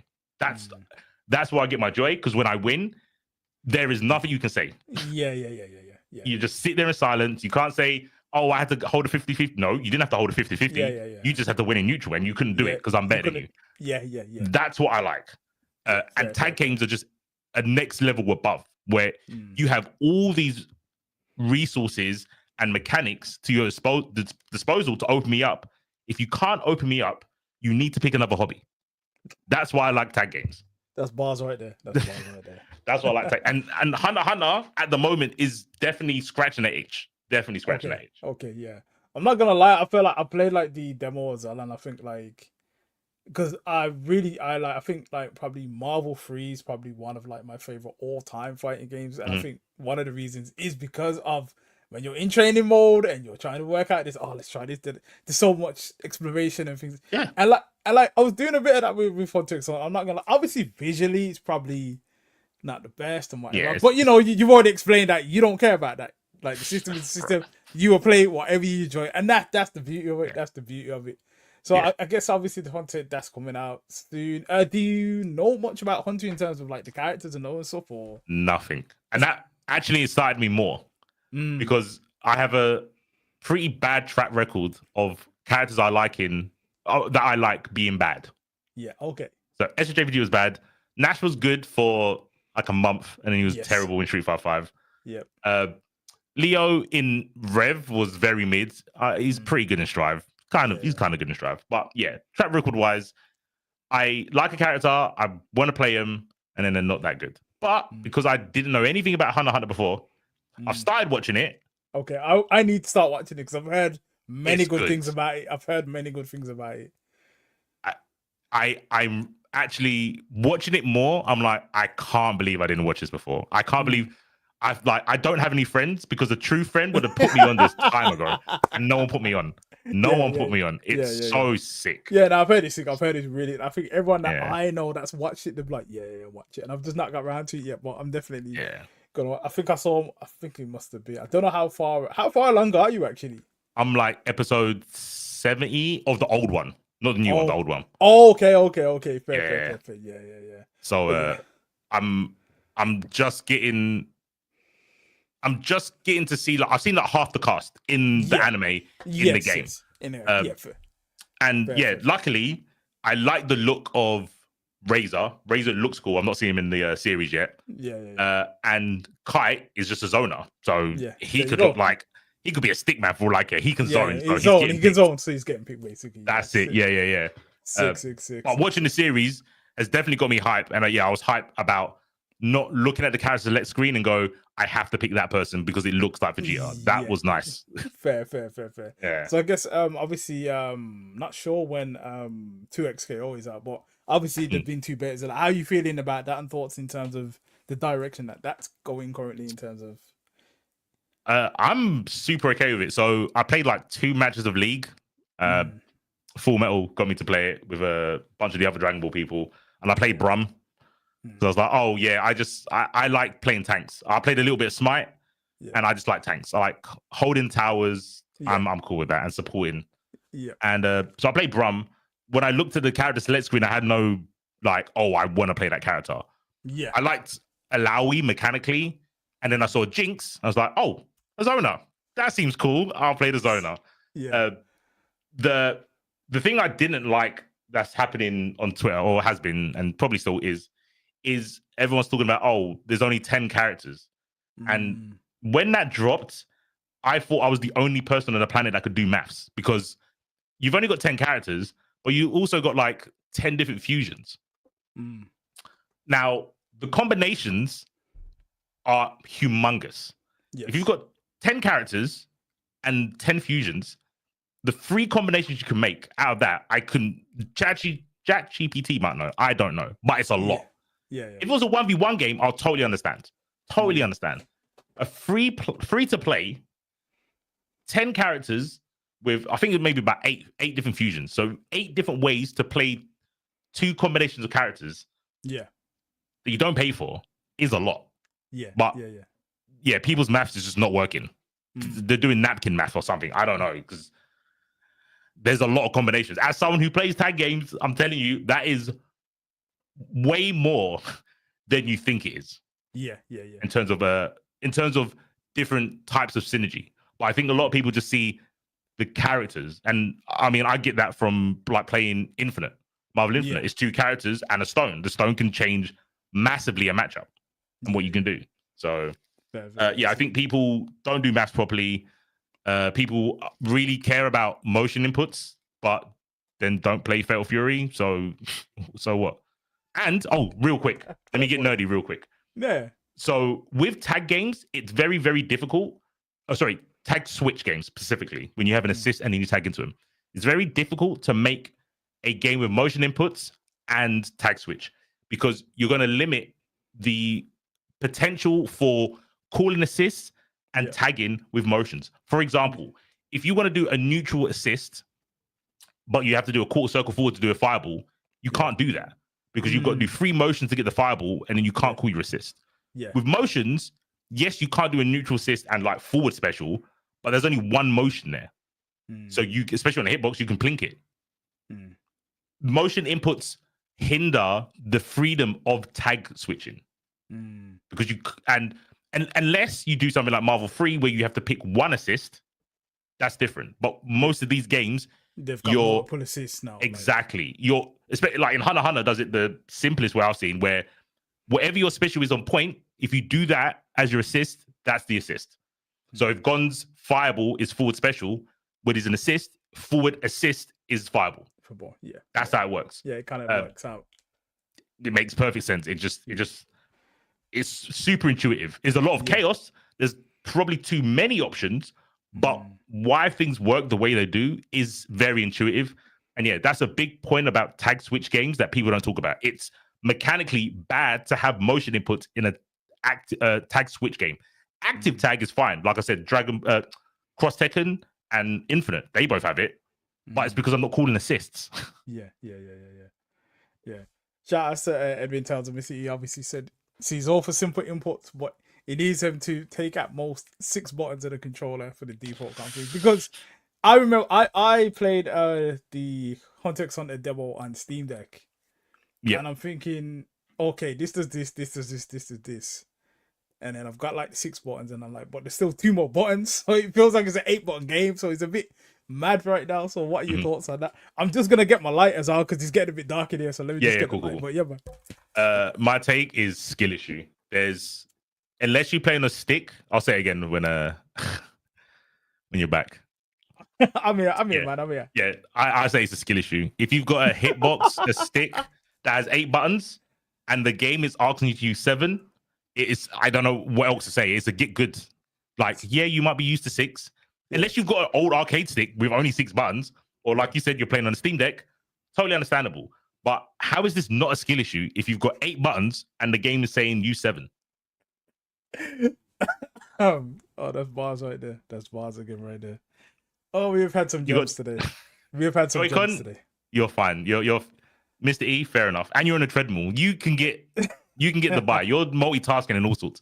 But if you're sitting down with 8 buttons and you're a real life mortal human being and you're upset that you can't press 7, and then you have the audacity to complain about motion inputs, just go eat a cactus, bro. I've got no time for you. Like, just straight up, just eat a cactus. Like, you can't moan about, I want my games to be difficult, give me motion inputs, but then you can't deal with 7 buttons and an 8-button layout that you have. Like, you're just not a real person. You're not a serious individual. Fair enough. And then we get to obviously probably the star of the show in terms of these tag fighting games that has probably got the most hype. Marvel Token Fighting Souls. First of all, did you watch the PlayStation Stream Live when obviously they announced the game? First of all, I did not watch it live. Okay. I didn't watch it live. I obviously regret it massively, but how was I to know, bro? Yeah, no one was to know. I just remember I saw Ark and I was like, okay, that's cool. And then I saw when just doing the sketch of the Captain America, and that's when I sat up in my seat. I was like, what? And then so okay, what are your thoughts on Marvel Token right now? Marvel Token. I think the 4. I'm waiting, heavily waiting. I think the 4v4 is going to be interesting. Not just because it's not been done before, but it's the way they describe that you should be able to play. So you can play as. So the structure, it's not synergy, it's more like structure. So you could play it like a ratio thing where you might main Iron Man and you're like, you know what? I just want 3 assists to make my Iron Man good. Or I want to play Hulk and Strange, but I just want to make them good, so I'll play 2 assists. You can play that, or you can be. It reminds me a lot like Skullgirls. In Skullgirls, I can only play 2 characters because I haven't got the brain capacity to learn a 3rd. Jammers went from 1 to 3, now plays 3 characters. Okay. I went from 1 to 2 and was like, limit break. Like capacity has been maximized. I can't do it anymore. But you can create the structure. So with Skullgirls, it's quite common that you can get a TOD if you play a solo character and your opponent's got 3. But then you have the obvious drawbacks like, well, they've got 2 assists. So it's going to be hard to get that 1 hit with a solo character. And there's other things like solo characters can regain health when they do snapback. Stuff like that. So there's those little things in Skullgirl. So when I look at Marvel, I'm like, what are they going to do around the system of you have 4 characters sharing 1 bar, but you can structure it that you don't have 4 individual characters. You've got 1 with crazy assists. That's the bit I'm interested in. Not the synergy part, it's the how people are going to structure their game plan. It definitely opens it up a bit. I think would you say that clearly you are the most hyped for this one because as you say, it's Ark, it's bro. And I think what they've done with the character designs as well is ridiculous. I just think really good. So I guess obviously you're pretty hyped for that game. Just gonna go to a question that Jassy has asked in the chat. Like, do you have a character wish list for this game? And before we get to that, what do you think of obviously the announced trailer that they showed and the characters that they showed at the time? Because I think there's some very good characters in there already. Some very good characters. Star-Lord looks sick. I think their take on Ghost Rider is completely different to the one that we know from Marvel 3, and I think really So what do you think of that initial trailer, and then I guess in terms of what is your wish list of characters? I think the trailer was the only thing that really made me think, that's a strange thing. It didn't have Hulk, and I think he's going to be in the base roster, but it felt weird not having the Brute in the game. Like, it's like making a fighting game with no grappler. Yeah. Like, you always have a grappler, right? You got to throw a grappler in there, yeah. Hulk's not a grappler in any of the games he's in, but he's the Brute, and it felt weird him not being in it. Yeah. But fair. Other than that, it was. I think they've got a quite cool blend of old and new. Like Star-Lord he's not new in media, but I think Rivals might have been the first time he's been in a game. In a game, Like yeah, that's not a mobile game. That's not a mobile game, right? yeah, an actual like real game, like Yeah. Miss Marvel, like she's got the name of Miss Marvel, which has been carried down through other characters. And like Captain Marvel, you've got Captain Marvel in MVCI. Miss Marvel, she's been in a film. So I kind of like the mix of old and new. The Hulk thing was a little bit weird, but I'm not panicking. They're going to put Hulk. They have to put Hulk. Yeah, like, it's Hulk. It's Hulk. It's going to happen. So yeah, I think it was good. I think the demonstration or footage was just the right amount, not enough for people to be like, "Oh, I hate this," blah blah blah blah blah. Not enough for anyone to make a massive comment. People upset about the wall splat and the because similarity to Strive, like you kind of similar to Strive in that, like and I know some people don't like that in Strive in terms of the wall breaks and stuff. Like, I think I understand the feeling if you're like an MVC freehead because that game is no holds bar. Like you're rewarded for getting someone in the corner, but then that person endlessly suffers. Like you suffer to the end of the game. Where Dragon Ball did something really good, where when you kill a character, you go back to neutral. Yeah. For like competitive ruling, that seems better in my opinion. More fair, it's not as hype. I guess. Yeah, it's not as hype. It's not as hype. You know, you don't get an incoming mix and all the rest of it. Like, I get it. No Strange either. Yeah. So Strange was. So to go to the question of my wish list, my wish list that I think has a chance of happening. Is the Defenders, the old school, not the old school, because there was one before. So this era's Defenders. No, fuck, I can't say that because then this year's Defenders is the Netflix with Iron Fist, Luke Cage. Not that one. Jessica Jones. So new comic version. Okay. So the new comic version is Hulk, Strange, Silver Surfer, Namor. Okay. That's the team I would play. Yeah. Silver Surfer is one of my favorite characters. Namor's Vegeta coded. He's just an arrogant prince. Literally, he's Vegeta. Yeah. Hulk's one of my favorites because he's the strongest, arrogant again, and Strange is the best at magic. He's arrogant. He's a bit more sly with it, but that's my favorite team in all of Marvel, the Defenders. No, not even close. Nothing even comes close to that. Okay, so if they make it in, that's your team, basically. That's my team. The only way that I would swap a character out is if they put Venom, which I think has a good chance to get in. Venom has a good chance. I think he's got a good chance. And Ronan. But I don't think they're going to put Ronan in the game. Okay. Ronan, I think I can dig this out real quick. So yeah, carry on, man. One of my, the first hitbox I got this is when they were still banning it in tournaments. I remember going to MVC free tournaments and they were like, yeah, you can't play in a hitbox. It's like, it's cheating. Like there was no SOCD cleaning back then. So it was legit cheating. So the first one I got from B15. Oh, it's B15 customs. Yeah. I don't even know if it still works. I haven't tried it in ages. Yeah. Okay. Yeah, that is sick. Yeah, so I was like, bro, I want to hitbox the shape of Ronan's hammer. Because Ronan is sick. Ronan the Accuser. But I like this character so much, I didn't watch the Guardians of the Galaxy film that he's in because he looked like a clown. And I didn't want him to disrespect my guy like that. So I haven't watched it. I haven't watched it. Fair enough.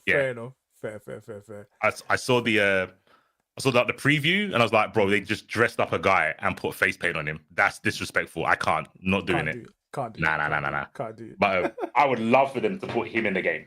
Yeah. But I don't see it happening. I don't think he's popular enough. So, but I feel like it's an interesting one because obviously we had a similar thing with Marvel Infinite where in terms of like the character roster and stuff, you know, there's a lot of all the madness with Sony and, you know, we're not using the X-Men and this, that, and the third. So obviously Sony are involved in this pretty heavily.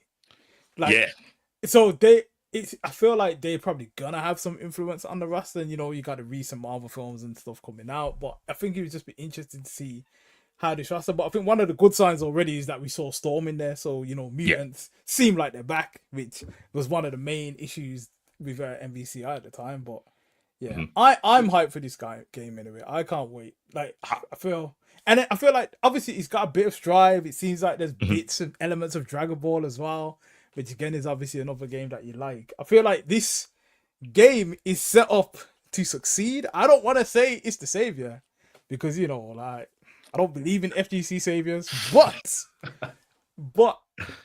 when this trailer dropped, I thought Fatal Fury was gonna be the last game that I was gonna buy in terms of fighting games because I'm getting old. I'm doing my own stuff and whatever. Yeah, I hear that. I Same. saw the trailer and I was like, okay, here we go again. Then, like, Yeah, they pulled me back, bruv. I'm gonna have to buy it. There's no reason that I'm gonna have to buy it. Like, so I'm definitely hyped. And obviously, Arc have they've got a showcase later on today. I think it's at 2 p.m. So potentially we could see more footage, maybe a character release. There's another. I think there's supposed to be another project from Daisuke as well. I'm scared. I'm scared, bro. Why are you scared? Why are you scared? It's just too much. It's too much. It's too much. If they make another tag game, they're just gonna implode. Like the FGC is gonna implode. They're not gonna be able to handle it. They're just not gonna be able to handle it. Yeah. Do you feel like it could be like getting to a point of like oversaturation with the tag games? Because again, we've not even spoke about the Invincible one yet, and it's like there's just a lot of games for normal people. Yeah, not me. Bro, I've been starving. Bro. I've been famished for years. Years. Fair. Each Marvel game had a 10-year gap in it. Yeah, that's mad. 10-year gap, and then everyone's like, "Oh my gosh, Marvel's back because Dragon Ball dropped." And Dragon Ball's not really like Marvel. It's good. It's just not Marvel. So mad drought. I want all of the tag games. Nom. I just give me them all. Real quick. I wanted to talk about the Marvel token thing. I remember having a conversation with Wiper. Shout out to Wiper. And I was like, and a guy called Charlie, Earthbender Charlie. I was like, you know what's going to be really crazy is because they're going to put Spider-Man in the game. Yes. And I don't think he's going to say Maximum Spider. I don't think you're going to have Doom saying foot dive. Yes, yeah. I don't think you're going to get Magneto saying gravity squeeze. Like, I agree. Because they're going to stay away from that. That's what I think. I think they're going to stay away from all the stuff that draws us as fighting game players to those Marvel characters. And a little me was like, maybe they'll put a sneaky one, like they'll do web swing, maybe. Maybe. Yeah. But I feel a lot of the attachment we have to Marvel versus Capcom, I feel Arx is going to be like, no, this is its own game.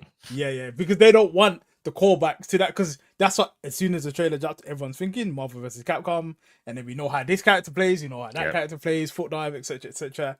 And I feel like they're definitely gonna try and like separate themselves from that and try and make its own thing. So when we see the game at tournaments, we're not thinking, oh well, Spider-Man used to do this in NBC, and he plays it like And I think that's going to be a downer. I think that's going to be a downer for a lot of people that they haven't thought about it, because it's a big part. Like 100%.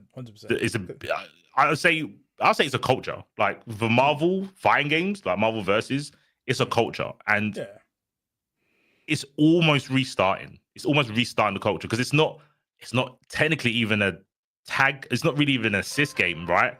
Because it's shut up, Alexa. It's a one health bar. Yeah. So there's no incoming. Exactly. The core mechanics are completely different from the jump. Totally different. And like, as you say with the Marvel games, first I say shout outs to the your background posters. I know it's Marvel superheroes. Sick. Oh yeah. Very, very sick. Very sick. Very sick. But yeah, like coming up, I came up on all these Marvel games and stuff, and it's like there's core things that you remember that has carried over through the series, and it's like now this game is here, but it's not Capcom. Like I almost half expected to see the Capcom logo in the trailer, and I didn't see it, and I was like, "What? It's mad. It's a bit mad. It's a bit mad." No, Marvel comics, like it's Arx's comics. Apparently, I don't know. Like it looks good though. The one thing you can never take away from Arx's, whether you like walls breaks and all that sort of stuff, their games are gonna look sick. They always look cinema. Yeah. Top cinema. Yeah, top. And again, I think with this, again, because they've put their own spin on the characters as well, which is like, Iron Man is just Gundam. It's sick. It's sick. Yeah. Like everything is sick. So I'm really, really looking forward to that one. And I guess we can briefly touch on. Have you seen much of the Invincible versus one? Or I've seen a little bit. I watched all the Invincibles and I read some of the comics. They've got some cool characters in it. I think as someone who, again, my eyes aren't as sensitive to ugly graphics as everyone else. I know this. And it looks very like hit stoppy. Like it looks like stop motion film. But I don't mind that. I watch NRS games. I watch Injustice and I watch MK. I watch a little bit of Killer Instinct, and I know that's the team that's behind it, the Double Helix guys. Double Helix, yeah. So again, there's nothing there for me to dislike enough for me to not play the IP and mechanics that I think are cool. I think combo breaks are cool. I didn't. There was actually a conversation I had with someone called Shuridan. He was a Dragon Ball player, and I was asking him, "Oh, why don't you play MVCI?" Just out of curiosity. You like tag games. He's like, "Oh, I just don't like when people can break my combo." And to me, that was just alien. But apparently, it's the thing. A lot of people just feel so entitled to do their combo. When you can break it, they hate it. And I was like, I never thought about it that way. So yeah, that game, they said that there's some elements of combo breaking in it. And like limiting the combos and stuff as well. Like there's a bar, and I think you get to a certain point and you can switch out, and it brings the bar back down, and little bits like that and stuff. So that's similar to Skullgirls. Skullgirls has that, like Undizzy. It's called. It's got Undizzy and Infinite Protection, so it stops you from doing the same move like multiple times. Which is I like that. I understand why they. Well, actually, I don't understand. I can see why they would have put that in the game just to stop infinites. It's the easiest way to stop infinites. Having like you've got to this threshold, you have to stop your combo. It forces resets, which are hype. Like if anyone watches Skullgirls, resets are hype in that game. That's what most of it revolves around. But yeah, the combo breaker, I think is only a little bit less hated than tag. So I again, and graphically, it's not the most universal. Like everyone can look at Dragon Ball and like it. Like I don't care who you are. It's Dragon Ball. But you can look at that game and go, it's not my style, and it might suffer to that. Which is a shame because Invincibles is sick. Invincible sick. Yeah, so it's interesting. I say like the fans of tag fighters are definitely eating right now. Definitely eating. So can't wait, bro. Can't wait. I'm gonna be everywhere. Everywhere, bro. I'm gonna start streaming again. I'm gonna start. My little one's getting close to the age where she could play on her own. So, okay. Sick, so I can sit down and play. I haven't sat down and played a game since my first Evo, because that's when Bridget came out. Oh wow! Since Bridget came out in Strive, I would like lab the new characters for a little bit and like play like a first attempt with someone just to understand. And NVCI, if I know there's an offline like versus fighting, the month up to versus fighting, I'll play. I'll be grinding. But between that, bro, I'm playing all the mobile games, bro. That's what you play. It's just sometimes. So when 100 dropped, real quick, I play mostly on my Steam Deck. Because then I don't have to come into a room away from the little one. Yourself down. You can yes. Convenience took over. Of course. Now that's, I guess, what's next for you in terms of like events or like, streams or anything. If you got anything coming up here, obviously you was at Hessen Crash last weekend. You got any other events coming up that you're gonna be at? Are you gonna be at like I think there's Mix Up is the next event, I think. Yep. So you're gonna be at any of these events like coming up? I can say all but one. So Mix Up, yep. Then after that, it's Only the Best. That is, yes, I think that's correct. Yeah, I think that's the next week after, I think.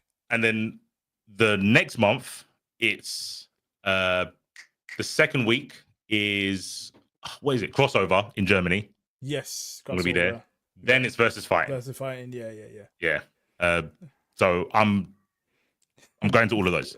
Yeah, pretty busy. And obviously by the time obviously Crossover and Versus Fighting come around, Hunter x Hunter will be out by then. Yeah, it comes out 17th next. I think. So 2-3 weeks. Yeah, 2-3 weeks. Fair. Yeah, that's I'm really looking forward to it. It's a bit annoying because So apparently, well, I've been told to apply for Evo France commentary, you have to have footage of the game that you're commentating. And obviously, you just know you can't have footage of. I mean, Hunter Hunter's not leaving much time, so hopefully I can commentate something for Hunter Hunter and get just a get it reel out done. as soon as Yeah. as soon as fair. Yeah, and yeah, of course, obviously Evo Friends, you're looking to be a part of Evo Friends and that. Yeah. I'm gonna try my hardest. All I can do is apply and pray. Of course. No, I say before we go, man, have you got any shout outs to anyone that you want to shout out, or shout out your socials or anything, or anything yeah, shout out to everyone who stuck around hearing me yap for this long. Was it like nearly 2 hours? You're actual goats. Shouts to you, dude. I don't know if you can see it. You see next between the light switch and the Spider-Man? Yes. There your work. Really? Yeah, let me go grab it real quick. Oh, sick.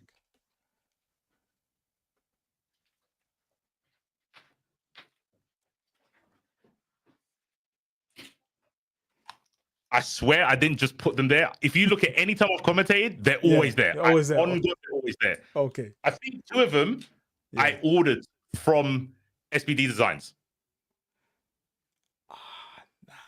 All the characters that I play, basically, and I've had them for years. Nice. I remember I got the Nash one, the first versus fight I went to. Nice. So yeah, shout out to you. Respect. Yeah, and you've always been grinding, taking the photos and stuff. I do. I do a lot of versus fighting, man. I'm still obviously posters, design work, all the rest of it, but it's all good stuff, man. It's all good stuff. But yeah, man, thanks. I say we're probably gonna wrap it up now. Thank you so much for your time to spending with the people and chatting with us, and it's been a pleasure. Like, I've learned more about you in terms of your commentary. You dropped some bars. I'm definitely gonna go back and clip up some of this because there's definitely some knowledge. That was dropped. I love hate. So yeah, if you get bad engagements, I'll be in the comments. Don't worry, I'll be fighting. I love it. No. Respect. But yeah, man, we're gonna take it off for now. But thanks for everyone that tuned in. Before we go, got a little more shilling to do. As I say, we've got versus fighting. August 15th, 17th. Start.gg/VSF. Games this is here: Fatal Fury, Tekken, Street Fighter, etc. We've also got Marvel 3. And I said last week, is someone gonna beat Spartan Throne this year? Because he's won it 3 times in a row. So yeah, it's looking long. And then of course it's not in here, but we've also got MVCI as well, Infinite and Beyond as well. We've got Infinite and Beyond that's gonna be there as well. Shout outs to the team that's helping to run that there. Start.gg/VSF. We've also got littlemilobooks.com. This is my personal stuff. I do children's books. I'm a children's author illustrator, as well as all the other stuff that I do. So I got got children's books, I got plush toys, coloring books, all that good stuff. littlemilobooks.com. If you got any kids that interested in stuff and whatever else, I got like this coming soon, beat rights of the book characters. So sick. So this will be coming very soon. So basically, it's got like instructions, speed, everything's all packaged up so you can just make it yourself basically. And yeah, instructions. So this will be coming probably in the next month. So it's got all the info, got all the details and stuff. So it's packaged up proper for the kids. So you can put lanyards, all the rest of it stuff. So that's it. LongtimeBooks.com. I say you got all the books there. Where's the link in chat? I want to take it. Yeah, man. Let's put it there now. So I'm just getting the rest of those sorted. So that they'll probably be available in the next month. But like I say, for the kids and stuff, got plush toys, coloring books, all that good stuff, man. So I say this is what I do outside of my day job, outside of versus fighting. But yeah, for now, I'll start the shilling. But again, thanks a lot so much for coming on. You can follow us on our socials, Electronic Dojo on everything except Instagram, which is Electronic Dojo UK. Please follow us on there. We lost our original one like way back, and we're trying to build up followers and stuff again. I'll be putting more content on there. And I say, if you want to shout out your socials, feel free as well, man. Go watch ICU Hater. That's like I said, best commentator, MVCI, good game. Don't worry about me. I'm just the guy that sounds like Tyrant. You don't have to follow me. You're gonna see me because I'm just gonna be commentating all the games anyway. So I don't know what to tell you. Just make sure you come down to versus fighting in it. That's it. Respect. We've got one last question. Streamer, single asks, are you part of the FGC? I am not part of the FGC. My bio in Twitter says I'm not, so it's official. I'm a fighting game head. The fighting game community is I've always had a thing where if I wasn't capable to introduce people or to tell my mum about something, then I shouldn't be doing it. And I would be so embarrassed for my mum to look at the feed of fighting game players on Twitter. Yeah, and so you're part of that. Yeah, I can't defend it. So I interact. There's some good in some good people in there. Yeah. I feel to MBCI, I'll show all the stuff. MBCI, my mom can see everything because I'm proud of that. Yes. FTC as a whole is a crazy minefield of madness that I don't want to be tied to. But to be fair, this year I've tried to make it more of a conscious effort to try and change things where I can. Obviously, I can't do everything, but if I see interactions, offline or online, just to be like, don't be as crazy. just chill a bit. Just relax. Like, let's take a step back. Like the smug thing. I didn't tweet about it. I should have. I was like, okay, I know you don't like AI, but you don't have to call him a cheater at games. That's just like personal attacks. Just where a man could have just said, I don't really agree with using AI. And he could have said, all right, cool. But everyone just piled in, and then the personal attacks. It's a bit too much. But I always say, everyone has an opinion. Everyone wants to be seen and heard. So you're going to hear about it, bitch. Yeah, it's a bit mad. But okay, I'm glad you cleared that last question for the viewers out there. I love fighting games, but the community, I haven't sent off my application form yet. Maybe, hopefully soon. We got one last one. Why would you tempt me, bro? I'm petty. I'll do that. I'll fully do that. Don't tempt me, bro. I'm trying to get off my petty arc. I've been there, man. Like, the whole origin story is me being petty. That's why I'm a commentator. I don't. I've got a little girl now, bro. I have to stop. That's funny, man. That's funny. We'll leave you to it for now. But thanks a lot again for joining us today. Appreciate your time. Appreciate everything that you've done. Respect, man. Like, it's been sick. So I'll clip it up. The YouTube link, all the rest of it will be out there. I don't think we've got an episode next week. There might be, there might not be, but if not, there's going to be a little bit of a break, and then we'll come back with probably season 4 now with the rest of the guests and stuff. So appreciate you guys for spending your evening with us today. We're out for now. See you later. Shout out to C4IQ. Check him out on Twitter. I'm sure he's going to be counting down the days. Hopefully we might get a token release date today, but who knows? We'll see. I don't know. My heart's ready. But, shout out for doing this, man. Much appreciated. Respect, man. This ain't easy. This ain't easy. No humble shit, bro. This is hard to do. It's hard to do it on a weekly basis with a kid, and with the side stuff you do. This isn't easy, man. Like, take the flowers. Take the flowers. No, I appreciate it. I appreciate it all, man. Respect for now. We're gone. We'll see you guys. If not next week, we'll be back soon. Everybody. See you later, man. Appreciate it, man. Appreciate it. Peace out, man. Peace out.